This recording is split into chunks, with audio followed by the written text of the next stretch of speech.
प्राचीन काल की बात है। किसी राज्य में एक बड़ा ही प्रतापी और दानी राजा राज करता था।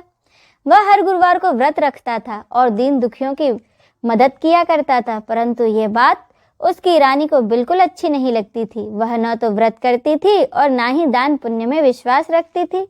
इतना ही नहीं, वह राजा को भी ऐसा करने से मना करती थी। एक समय की बात है कि राजा शिकार खेलने के लिए वन गए। घर पर रानी और उसकी दासी थी। उसी समय गुरु बृहस्पति देव साधु का रूप धारण कर राजा के दरवाजे पर भिक्षा मांगने आए। साधु ने जब रानी से भिक्षा मांगी तो वह कहने लगी, हे साधु महाराज, मैं तो इस दान और पुण्य से तंग आ गई हूँ। आप कोई ऐसा उपाय बताएं जिससे कि मेरा सारा धन नष्ट हो जाए और मैं आराम से रह सकूं। इतना सुनकर बृहस्पति देव ने कहा कि हे देवी, तुम तो बड़ी विचित्र हो। संतान और धन से भला कोई दुखी होता है? अगर अधिक धन है तो इसे शुभ कार्यों में लगाओ, कुंवारी कन्याओं का विवाह कराओ, विद्यालय और बाग बगीचे का निर्माण कराओ, जिससे तुम्हारे दोनों लोग सुधरें।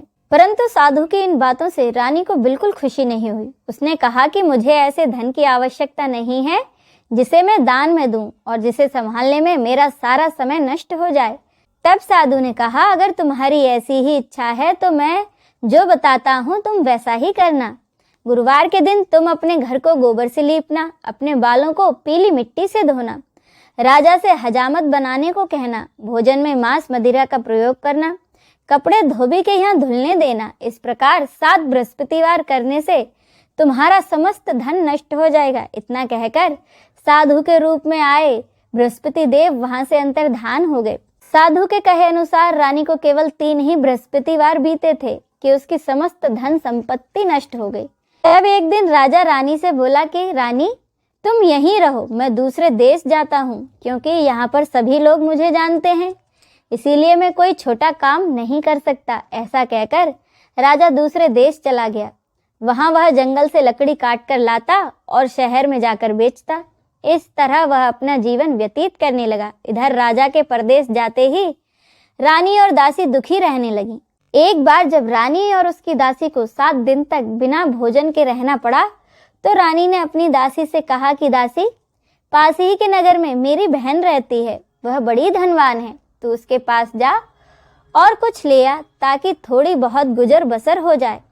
दासी रानी की बहन के पास गई। उस दिन गुरुवार था और रानी की बहन उस समय बृहस्पतिवार व्रत कथा सुन रही थी। दासी ने रानी की बहन को अपनी रानी का संदेशा सुनाया, लेकिन रानी की बड़ी बहन ने कोई उत्तर नहीं दिया। जब दासी को रानी की बहन से कोई उत्तर नहीं मिला तो वह बड़ी दुखी हुई और उसे क्रोध भी आया। दासी ने वापस आकर रानी को सारी बात बता दी। ये सब सुन रानी ने अपने भाग्य को कोसा। उधर रानी की बहन ने सोचा कि मेरी बहन की दासी आई थी, परंतु मैंने उससे कुछ नहीं कहा, इससे वो बड़ी दुखी हुई होगी। कथा सुनकर और पूजा समाप्त करके वह अपनी बहन के घर आई और कहने लगी कि बहन, मैं बृहस्पतिवार का व्रत कर रही थी, तुम्हारी दासी मेरे घर आई थी, परंतु जब तक कथा पूरी नहीं होती तब तक ना तो उठते हैं ना ही कुछ बोलते हैं, इसीलिए मैं नहीं बोली। बताओ दासी, क्यों आई थी? रानी बोली, बहन, तुमसे क्या छुपाऊं, हमारे घर में खाने तक को अनाज नहीं है। ऐसा कहते कहते रानी की आंखें भर आईं। उसने दासी समेत पिछले 7 दिनों से भूखे रहने की पूरी बात अपनी बहन को बता दी। रानी की बहन बोली, देखो बहन, भगवान बृहस्पति देव सबकी मनोकामनाओं को पूरा करते हैं। देखो, शायद तुम्हारे घर में कहीं अनाज रखा हो। पहले तो रानी को विश्वास नहीं हुआ, पर बहन के आग्रह करने पर उसने अपनी दासी को अंदर भेजा तो उसे सचमुच अनाज से भरा एक घड़ा मिला। यह देखकर दासी बड़ी हैरान हुई। दासी रानी से कहने लगी कि रानी, जब हमको भोजन नहीं मिलता था तो हम व्रत ही तो करते थे, इसीलिए क्यों ना इनसे व्रत और कथा की पूरी विधि पूछ ली जाए ताकि हम भी व्रत कर सकें। तब रानी ने अपनी बहन से बृहस्पतिवार व्रत के बारे में पूछा। उसकी बहन ने बताया, बृहस्पतिवार के व्रत में चने की दाल और गुड़ केले की जड़ में अर्पित करें तथा दीपक जलाएं। व्रत कथा सुने और पीला भोजन ही करें, इससे बृहस्पति देव और भगवान विष्णु दोनों ही प्रसन्न होते हैं। व्रत और पूजा की विधि बताकर रानी की बहन अपने घर लौट गई। 7 दिन के बाद जब गुरुवार आया तो रानी और दासी ने व्रत रखा। वह घुड़साल में जाकर चना और गुड़ ले आईं, फिर उससे केले की जड़ तथा भगवान विष्णु की पूजा की। अब पीले भोजन की चिंता को लेकर दोनों बड़ी दुखी हुई, क्योंकि उन्होंने व्रत तो रखा था, इसीलिए बृहस्पति देव उनसे प्रसन्न थे। वह एक साधारण व्यक्ति का रूप धारण कर 2 थालों में पीला भोजन दासी को दे गए। भोजन पाकर दासी बड़ी प्रसन्न हुई और फिर रानी के साथ मिलकर भोजन ग्रहण किया। उसके बाद दासी और रानी हर गुरुवार को व्रत और पूजा करने लगी। बृहस्पति देव की कृपा से उनके पास फिर से धन संपत्ति आ गई, परंतु रानी फिर से पहले की तरह आलस्य करने लगी। तब दासी बोली, देखो रानी, तुम पहले भी इसी प्रकार आलस्य करती थी। तुम्हें धन रखने में कष्ट होता था, इस कारण सभी धन नष्ट हो गया, और अब जब बृहस्पति देव की कृपा से हमें पुनः धन प्राप्त हुआ है तो तुम फिर से आलस्य करने लगे। रानी को समझाते हुए दासी कहती है कि बड़ी मुसीबतों के बाद तो हमने ये धन पाया है, इसीलिए हमें दान पुण्य करना चाहिए, भूखों को भोजन कराना चाहिए, धन को शुभ कार्यों में खर्चना चाहिए। इससे तुम्हारे कुल का यश बढ़ेगा, स्वर्ग की प्राप्ति होगी और पितृ प्रसन्न होंगे। दासी की बात मानकर रानी अपना धन शुभ कार्यों में खर्चने लगी, जिससे कि पूरे नगर में उसका यश फैलने लगा। एक दिन राजा दुखी होकर जंगल में एक पेड़ के नीचे आसन जमाकर बैठ गया। वह अपनी दशा को याद करके व्याकुल होने लगा। बृहस्पतिवार का दिन था। एकाएक राजा ने देखा कि उस निर्जन वन में एक साधु प्रकट हुए। वह साधु वेश में आए कोई और नहीं, बृहस्पति देव थे। लकड़हारे के सामने आकर बोले कि लकड़हारे, इस सुनसान जंगल में तुम चिंता मग्न क्यों बैठे हो? लकड़हारे ने दोनों हाथ जोड़कर प्रणाम किया और उत्तर दिया कि महात्मा जी, आप सब कुछ जानते हैं, मैं क्या कहूँ। यह कहकर राजा रोने लगा और साधु को अपनी आत्मकथा सुनाई। साधु वेश में आए बृहस्पति देव ने कहा, तुम्हारी स्त्री ने बृहस्पति के दिन बृहस्पति भगवान का निरादर किया था, जिसके कारण रुष्ट होकर उन्होंने तुम्हारी यह दशा कर दी। अब तुम चिंता को दूर करके मेरे कहने पर चलो, तुम्हारे सब कष्ट दूर हो जाएंगे और भगवान पहले से भी अधिक तुम्हें धन संपत्ति देंगे।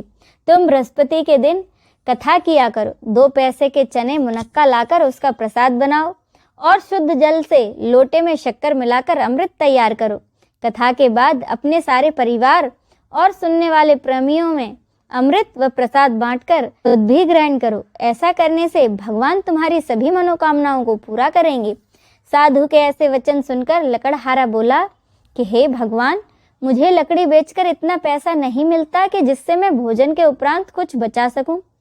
मैंने रात में अपनी स्त्री को व्याकुल देखा है, मेरे पास कुछ पैसे भी नहीं जिससे कि मैं उसकी खबर मंगा सकूं। साधु ने कहा कि लकड़हारे, तुम किसी बात की चिंता मत करो। बृहस्पति के दिन तुम रोजाना की तरह लकड़ियां लेकर शहर जाओ, तुमको रोज से दुगना धन प्राप्त होगा, जिससे तुम भली भांति भोजन कर लोगे तथा बृहस्पति देव की पूजा का सामान भी आ जाएगा। इतना कहकर वह साधु अंतर्धान हो गए। धीरे धीरे समय व्यतीत होने पर फिर से बृहस्पतिवार का दिन आया। लकड़हारा जंगल से लकड़ी काटकर शहर में बेचने गया। उसे उस दिन लकड़ियों का दाम अधिक मिला।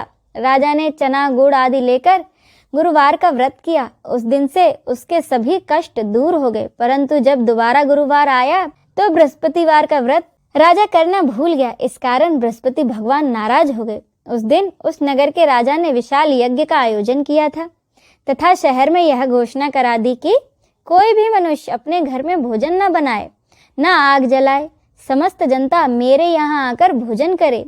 इस आज्ञा को जो न मानेगा उसे फांसी की सजा दी जाएगी। इस तरह की घोषणा संपूर्ण नगर में करवा दी गई। राजा की आज्ञा के अनुसार शहर के सभी लोग भोजन करने गए, लेकिन लकड़हारा कुछ देर से पहुंचा, इसीलिए राजा उसको अपने साथ अपने घर ले गए और अपने घर जाकर उसे भोजन करा रहे थे। तो रानी की दृष्टि उस खुंटी पर पड़ी जिस पर कि उसका हार लटका हुआ था, पर वह हार वहां दिखाई नहीं दिया। रानी ने निश्चय किया कि मेरा हार इसी मनुष्य ने चुरा लिया। उसी समय सिपाहियों को बुलाकर उस लकड़हारे को जेल में बंद करवा दिया गया। जब लकड़हारा कारागार में पड़ गया और बहुत दुखी होकर विचार करने लगा कि न जाने मेरे कौन से पूर्व जन्म के कर्म से मुझे यह दुख प्राप्त हुआ है, और उसी साधु को याद करने लगा जो कि जंगल में मिला था। उसी समय तत्काल बृहस्पति देव साधु के रूप में प्रकट हुए और उसकी दशा को कहने लगे, अरे मूर्ख, तूने बृहस्पति देव की कथा नहीं करी, इस कारण तुझे यह दुख प्राप्त हुआ है। अब चिंता मत कर, बृहस्पतिवार के दिन कारागार में ही दरवाजे पर 4 पैसे पड़े मिलेंगे, उनसे तू बृहस्पति देव की पूजा करना, तेरे सभी कष्ट दूर हो जाएंगे। साधु के कहे अनुसार बृहस्पतिवार के दिन उसे 4 पैसे मिले। लकड़हारे ने कथा कही, उसी रात को बृहस्पति देव ने उस नगर के राजा को सपने में आकर कहा कि राजा, तुमने जिस आदमी को कारागार में बंद कर दिया है वह निर्दोष है, वह तो दूसरे नगर का राजा है, उसे छोड़ देना। रानी का हार उसी खुंटी पर लटका है, अगर तू ऐसा नहीं करेगा तो मैं तेरे राज्य को नष्ट कर दूंगा। इस तरह रात के सपने को देखकर राजा प्रातःकाल उठा और खुंटी पर हार देखकर लकड़हारे को बुलाकर क्षमा मांगी तथा लकड़हारे को सुयोग्य वस्त्र आभूषण देकर उसे विदा किया। बृहस्पति देव की आज्ञा अनुसार लकड़हारा अपने नगर को चल दिया। राजा जब अपने नगर के निकट पहुंचा तो उसे बड़ा आश्चर्य हुआ। नगर में पहले से अधिक बाग बगीचे, तालाब, कुएं और बहुत सी धर्मशालाएं और मंदिर बन गए थे। राजा ने पूछा, यह किसका बाग और धर्मशाला है? तब नगर के सब लोग कहने लगे, यह सब रानी और उसकी दासी के हैं। तो राजा को बड़ा आश्चर्य हुआ और गुस्सा भी आया। जब रानी ने यह खबर सुनी कि राजा आ रहे हैं तो उन्होंने बांदी से कहा कि दासी, देखो राजा हमको कितनी बुरी हालत में छोड़ गए थे, हमारी ऐसी हालत देखकर वह लौट न जाए, इसीलिए तू दरवाजे पर खड़ी हो जा। आज्ञा अनुसार दासी दरवाजे पर खड़ी हो गई। राजा जब आए तो उन्हें अपने साथ लेवा लाई। तब राजा ने क्रोध करके अपनी रानी से पूछा, यह धन तुम्हें कैसे प्राप्त हुआ है? तब उन्होंने कहा, हमें यह सब धन बृहस्पति देव के कृपा से प्राप्त हुआ है। राजा ने निश्चय किया कि अब 7 रोज बाद सभी बृहस्पति देव का पूजन करते हैं, परंतु मैं प्रतिदिन 3 बार कहानी तथा रोज व्रत किया करूंगा। अब हर समय राजा के दुपट्टे में चने की दाल बंधी रहती तथा दिन में 3 बार कहानी कहता। एक रोज राजा ने विचार किया, चलो अपनी बहन के यहाँ हो आऊं।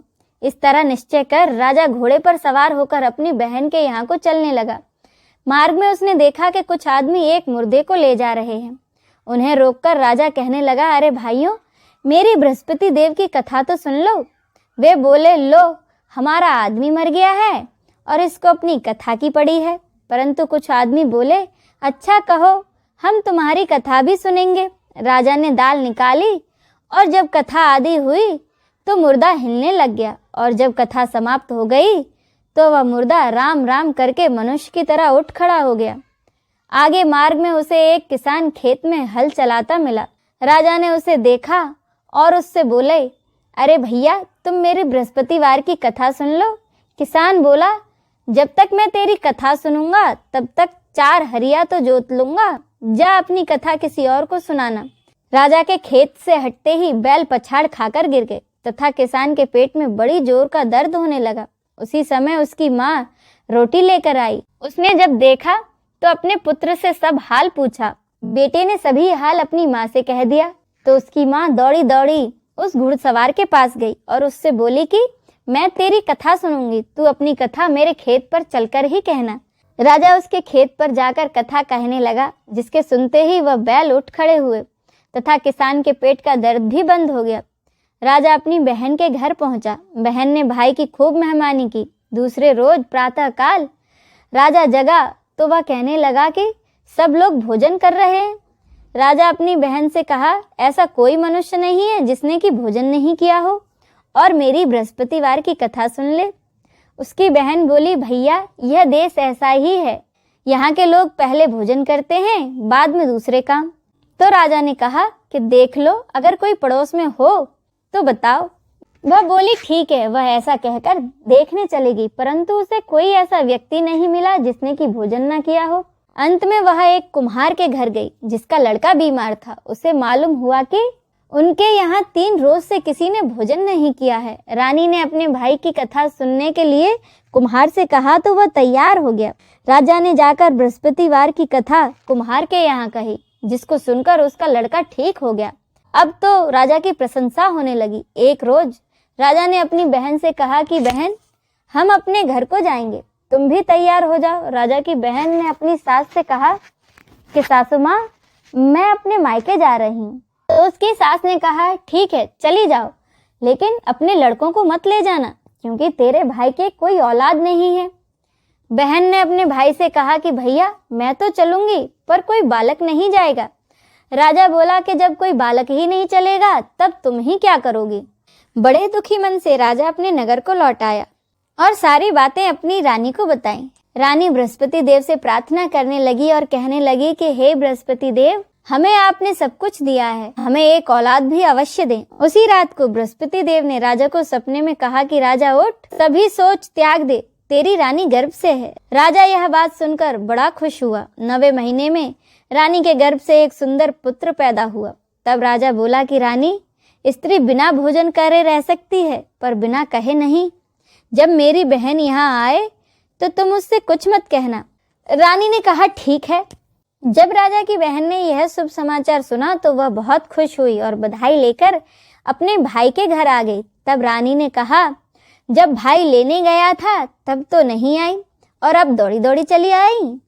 राजा की बहन बोली, भाभी मैं इस प्रकार न कहती तो तुम्हें औलाद कैसे मिलती। बृहस्पति देव ऐसे ही हैं, जैसे जिसके मन में कामनाएं हैं सभी को पूर्ण करते हैं। जो व्यक्ति सद्भावना पूर्वक बृहस्पतिवार का व्रत करता है एवं कथा पढ़ता और सुनाता है, बृहस्पति देव उसकी सभी मनोकामनाएं पूरी करते हैं। बोलो बृहस्पति देव की जय।